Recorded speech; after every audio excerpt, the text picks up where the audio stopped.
আমি মোসাম্মদ নুরুন নাহার বেগম, সহকারী শিক্ষক, নীলারাম স্কুল অ্যান্ড কলেজ। প্রিয় শিক্ষার্থীবৃন্দ, সারা বিশ্বব্যাপী করোনার কারণে আমাদের শিক্ষা কার্যক্রম ব্যাহত হয়েছে। প্রধানমন্ত্রীর নির্দেশক্রমে বর্তমানে অনলাইনে পাঠদান শুরু হয়েছে। প্রিয় শিক্ষার্থীবৃন্দ, তোমরা সবাই কেমন আছো? আশা রাখি ভালো আছো। আমিও আল্লাহর রহমতে ভালো আছি।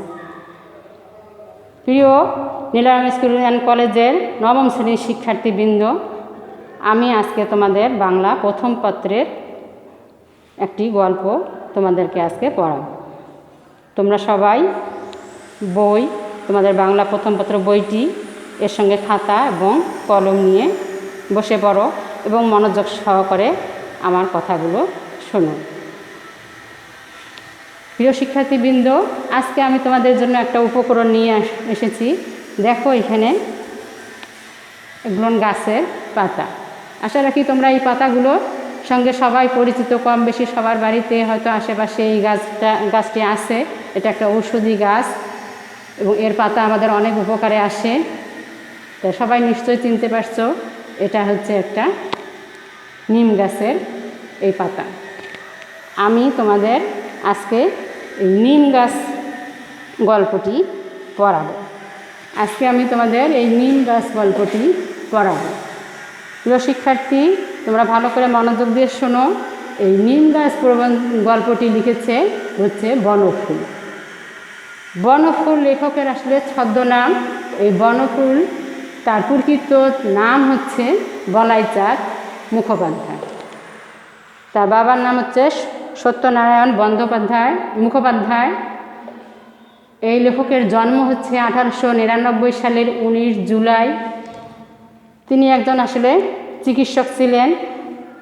তার যে সাহিত্যকর্মগুলো আছে সেগুলোর দিকে খেয়াল রাখো যে তার লেখা গদ্যাংশগুলি হচ্ছে বনফুলের গল্প, বনফুলের আরও গল্প, বিন্দু বিসর্গ। উপন্যাসের মধ্যে আছে তৃণখণ্ড, কিছুক্ষণ, তারপর দৈরথ। তার সাহিত্যকর্মের জন্য তিনি কী করেছিলেন, পুরস্কারও পেয়েছিলেন, উপাধি সহ পুরস্কারও অনেক পেয়েছিলেন। তার মৃত্যু হচ্ছে 1979 সালের 9 ফেব্রুয়ারি।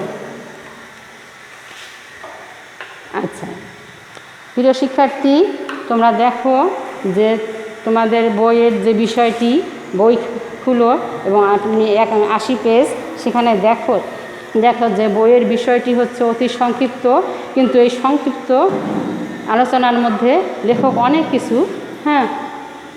কিছু বলতে সক্ষম হয়েছে। আচ্ছা, আরেকটি বিষয় যে এই নিম গাছ প্রবন্ধটি লেখক তার অদৃশ্য লোক ছোট গল্প থেকে এটাকে সংকলন করা হয়েছে। আচ্ছা, দেখো যে এই নিম গাছের যে তোমরা এই যে প্রবন্ধটি যখন পড়বা, এই গল্পটি যখন পড়বা, এই নিম গাছ প্রবন্ধটি পড়ে তোমরা এই নিম গাছের উপকারিতা, নিম গাছ আমাদের কি কি কাজে লাগে, বিভিন্ন উপকারিতা সম্পর্কে জানতে পারবে। তারপর লেখক পরিচিতি সম্পর্কে জানতে পারবে। এটা আসলে একটা প্রতীকী গল্প, আর সেই হিসেবে আমরা এই প্রতীক হিসাবে একটা সংসারের লক্ষ্মী বউয়ের যে গুরুত্ব, সেটাও আমরা জানতে পারব।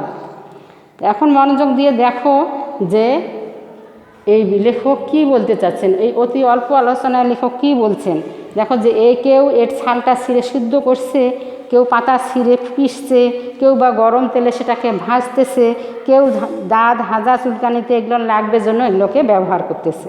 আসলে নিম গাছকে একটা একটা অব্যর্থ মহৌষধ এটাকে বলা হচ্ছে। কেন এটাকে অব্যর্থ মহৌষধ বলা হচ্ছে? যে এটার ছাল, পাতা, বাকল, তারপর হলো ডাল, সবগুলোকে কি করা হচ্ছে, বিভিন্ন কাজে ঔষধ হিসেবে ব্যবহার করা হচ্ছে। এই জন্য এটাকে অব্যর্থ মহৌষধ বলা হয়েছে। তাছাড়া এর ডালটাও ছিঁড়ে অনেক সময় কেউ কী করে, চিবোয়, কেউ বা এটাকে মাজন হিসেবে ব্যবহার করে। তাহলে নিম গাছের কিন্তু অনেক উপকারিতা লেখক এখানে বলেছেন, এবং যেটা এবং অনেক সময় বিজ্ঞরাও তাদের বাড়িতে যদি দেখে যে একটা নিম গাছ গজিয়েছে, সে কিন্তু কী হয়, খুশি হয়। এই খুশি হওয়ার কারণ যে নিম গাছ অনেক উপকারে আসে। এখন জানার কথা যে এই নিম গাছটা এত উপকারে থাকার পরেও কেউ কিন্তু এটাকে কী করে না, অনেকেই যত্ন করে না। এই যত্ন না করার কারণে সে কিন্তু বিনা যত্নে হয়তো বেড়ে ওঠে এবং অনেক সময় দেখা যায় হয়তো কী হয়, মরেও যায়। এখানে দেখা গেছে যে একদিন একটা লোক কি আসলেন, এই গাছের নিচে এসে বসলেন, কিছুক্ষণ এটার দিকে তাকিয়ে থাকলেন এবং এর সৌন্দর্য উপভোগ করে চলে গেলেন। গাছটির, এই নিম গাছটির ইচ্ছে হলো যে ওই লোকটার সঙ্গে সে চলে যায়, কারণ এই নিম গাছটিকে এই লোকটি কোনো কষ্ট দেয়নি। এই কারণে সে কিন্তু সে যেতে পারলো না, কারণ তার শিকড় কিন্তু মাটির সঙ্গে একেবারে গেঁথে গেছে। তাহলে দেখা গেছে যে আসলে এই লোকটা ছিল কে, যে লোকটা এখান থেকে কোনো ডাল ছিল না, পাতা ছিল না, কষ্ট দিল না এবং কিছুক্ষণ মুগ্ধ দৃষ্টিতে তাকিয়ে থাকার পাশে চলে গেল। আসলে এই লোকটা কে ছিল? এই লোকটা কিন্তু ছিল একজন কবি।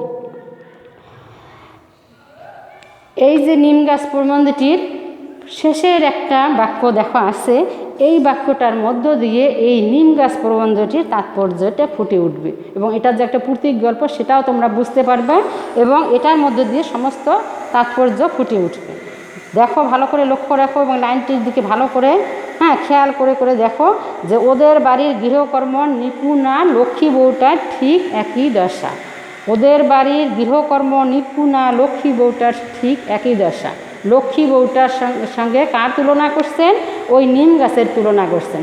যে নিম গাছকে কি করা হচ্ছে, বিভিন্নভাবে তার ব্যবহার করা হচ্ছে, তার থেকে উপকার পাওয়া হচ্ছে, অথচ তার দিকে কিন্তু কারো খেয়াল নেই, তাকে কেউ যত্ন করে না। একটা গৃহকর্মা নিপুণা লক্ষ্মী বউ বলা হচ্ছে, অর্থাৎ সে বাড়ির কাজ কর্ম সবার, বড়দের ছোটদের সবার হয়তো দেখাশোনা যত্ন আত্মীয় সব কিছু করতেছে, বাড়ির কাজকর্ম সব কিছু সুচারুভাবে করতেছে, যার জন্য তাকে লক্ষ্মী বউ বলা হচ্ছে। কিন্তু এই বউটির একই দশা, তার মানে নিম গাছকে যেমন অবহেলা করা হচ্ছে, অযত্ন করা হচ্ছে, তাকে কষ্ট দেওয়া হচ্ছে, গাছের পাতা ডাল ছেঁড়া হচ্ছে, তার বাকল ছেঁড়া হচ্ছে, তাকে যেমন কষ্ট দেওয়া হচ্ছে, এই বউটারও কিন্তু ঠিক একই অবস্থা। সে সবার জন্য করতেছে কিন্তু সংসারের কিন্তু কারো তার প্রতি কোনো খেয়াল নেই।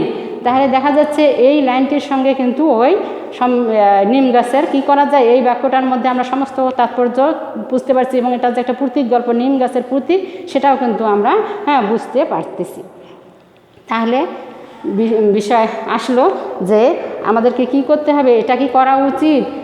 তোমরা দেখো, তোমাদের বাড়িতেই মনে করো যে তোমার বাবা আছে, তোমার মা আছে, তোমরা নিজেরাই লক্ষ্য করলে দেখবে বা আশেপাশে যারা আছে দেখবা যে তোমাদের মা কি করতেছে, হয়তো দেখা গেছে তোমাদের দেখাশোনা করতেছে, তোমার বাবার দেখাশোনা করতেছে, তোমার দাদা দাদির দেখাশোনা করতেছে, বাড়ির সংসারের কাজকর্ম করতেছে। কিন্তু তোমরা দেখবা তোমাদের বাসায় অথবা আশেপাশে অনেক পরিবারে দেখবা যে তোমাদের এই যে বাড়ির যে এত দায়িত্ব পালন করতেছে তার দিকে কিন্তু কেউ খেয়াল করতেছে না।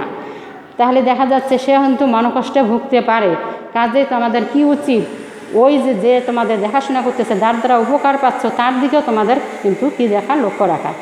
আর এটা তোমরা জানবা যে একটা ঔষধি গাছ, এটা থেকে আমরা কিন্তু অনেক সময় অবহেলা অযত্ন করি।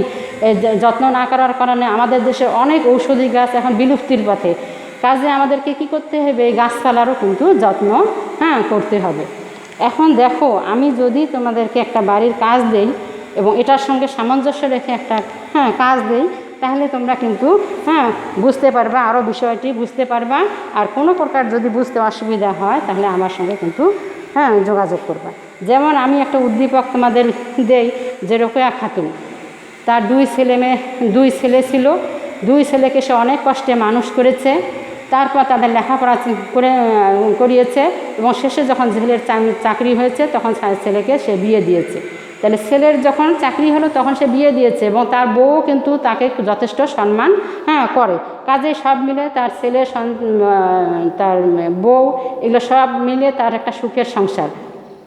যার জন্য তার বাবা মারা যাওয়ার পর, তার স্বামী মারা যাওয়ার পরেও তার যে ব্যথা ছিল, তার যে কষ্ট ছিল, এটা তার এখন দূর হয়েছে। এখন আমি যদি তোমাদেরকে প্রশ্ন করি, আমি যদি তোমাদেরকে এই প্রশ্নটা বাড়ির কাজ দেই যে যেমন দেখো যে উদ্দীপকের রোকেয়া খাতুন এবং নিম গাছে লক্ষ্মী বউয়ের সাংসারিক অবস্থার চিত্র হচ্ছে বিপরীত, যুক্তিসহ বুঝাও। তাহলে আমরা গল্পে পড়েছি তার লক্ষ্মী বউয়ের কিন্তু কি নিম গাছের মতো অবস্থা, তাকে কষ্ট দেওয়া হচ্ছে, কিন্তু সে কিন্তু কোনো তার প্রতি কারো সবার অবহেলা এবং অযত্ন। আর আমরা উদ্দীপকে কি পেলাম, যে রোকেয়া খাতুন কিন্তু কষ্ট করেছে এবং তার কষ্টের কিন্তু মূল্যায়ন করা হয়েছে। কাজে এটা কিন্তু একটা বিপরীত অবস্থা। তোমাদের প্রশ্ন এরকমও আসতে পারে, হয়তো দেখা যায় নিম গাছে যেমন কষ্ট দেওয়া হয়, আমি যেমন তোমাদেরকে আগে বললাম যে তোমাদের আশেপাশে অনেক পরিবারে দেখা যায় অনেকে কি করে, বাড়ির যে লক্ষ্মী বউ যে সবার দেখাশোনা করে, সবার যত্ন আত্তি করে, সবার প্রতি লক্ষ্য রাখে, শত কষ্টেও সে বাড়ি ছেড়ে যেতে চায় না। হ্যাঁ, তাকে কষ্ট দিলেও কিন্তু সংসারের মায়া জালে সে আবদ্ধ হওয়ার জন্য যেতে চায় না। যেমন নিম গাছটির প্রতীক হিসেবে তার শেকড়ের কথা বলা হয়েছে, যে তার মাটির সঙ্গে অনেক দূর পর্যন্ত গেঁথে গেছে, যার জন্য সে কিন্তু কবির সঙ্গে যেতে পারেনি। একটা পরিবারের একটা লক্ষ্মী বউ সে কিন্তু সব কিছু করে, কিন্তু তাকে যখন অত্যাচার, অবহেলা, অযত্ন করা হয়, সেও কিন্তু সংসারের মায়াজাল ছেড়ে চলে যেতে পারে না। কিসের জন্য? সংসারের মায়াজালে সে আবদ্ধ, এই জন্য সে যেতে পারে না। তাহলে কি হয়, তাকে কষ্ট দেওয়া হয়েছে, অনেক কষ্টে সে হয়তো অনেক সময় সহ্য করে অমনিতে ওই পরিবারটিতে থেকে যায়। অনেকে হয়তো সে মনোকষ্টটা বেশি যদি সহ্য করতে না পারে, অনেক সময় দেখা যায় অনেকে মারাও যায়। তাহলে এইরকম একটা কষ্ট, সেটার কথা কিন্তু ওখানে বলা হয়েছে। এখানে কিন্তু আমরা রোকেয়া খাতুনের সেই বিপরীত অবস্থাটা দেখতে পারি। কাজে আমাদেরকে কিন্তু কার মতো হতে হবে, এই যে রোকেয়া খাতুনের সন্তানেরা যেমন রোকেয়া খাতুনকে তার মাকে যেভাবে সম্মান দিল, তাকে শ্রদ্ধা করেছিল, ভালোবাসা দিয়েছিল এবং সেগুলো দিয়ে তার মায়ের মনোকষ্ট দূর করেছিল, আমাদেরকেও কিন্তু সেই রকমই করতে হবে। আমাদের কিন্তু এই নিম গাছ প্রবন্ধটি পড়ে আমাদের সেই শিক্ষাটাই গ্রহণ করতে হবে। আমাদেরকে কিন্তু ওই নিম গাছের মতো ওই রকম করে কষ্ট দেওয়া যাবে না, আবার ওই রকম করে অবহেলা অযত্ন তাকে রাখা যাবে না। তাহলে বাড়ির ওই বউটির সঙ্গে যেহেতু লেখক তুলনা করছেন, যে বাড়ির যে বউ আছে আমরা তাকেও, সে হয়তো আরই সব দায়িত্ব সব কিছু করবে, অথচ তাকে অবহেলা অযত্ন করা হবে, সেটা কিন্তু করা উচিত হবে না। কাজে তোমরা কিন্তু এভাবে বাড়ির পরিবারে যে সবার দেখাশোনা হচ্ছে, তোমাদেরও উচিত তার দেখাশোনা করা। তাহলে তোমরা যদি বুঝতে পারো, তাহলে কিন্তু তোমরা এই প্রশ্নটির উত্তর করতে পারবে। এটা একটা বিপরীত অবস্থার কথা বলা হচ্ছে, যে আমি যে উদ্দীপকটা রোকেয়া খাতুনের উদ্দীপকের কথা বললাম, সেটা বিপরীত অবস্থা। আবার এইরকম অবস্থা দিয়েও উদ্দীপক আসতে পারে। কাজে তোমরা সব বুঝে ভালো করে পড়ে বুঝবা এবং ভালো করে দেখবা। এখানে কোনো প্রকার অসুবিধা হলে আমার সঙ্গে যোগাযোগ করবা। আর পরিশেষে তোমরা সবাই ভালো থাকো, সুস্থ থাকো, স্বাস্থ্যবিধি মেনে চলো। তারপর তোমরা শুধু নিজেরাই নিরাপদ থাকবে না, তোমার পরিবারে যারা আছে তারাও যেন নিরাপদ থাকে, সব কিছুর দিকে লক্ষ্য রাখবা এবং ভালো করে পড়াশোনাটা চালিয়ে যাবা। বাড়িতে বসে মনোযোগ সহকারে পড়াশোনা করবা, যত ঘোরাফেরা করবা না। আর এভাবে সব কিছুর দায়িত্ব পালন করবা, পড়াশোনাও করবা, সাথে সাথে এগুলো করবা। করোনা থেকে আমরা যেন সবাই মুক্ত থাকতে পারি, আমরা যেন সুস্থ থাকতে পারি, আমি সেই কামনা করতেছি।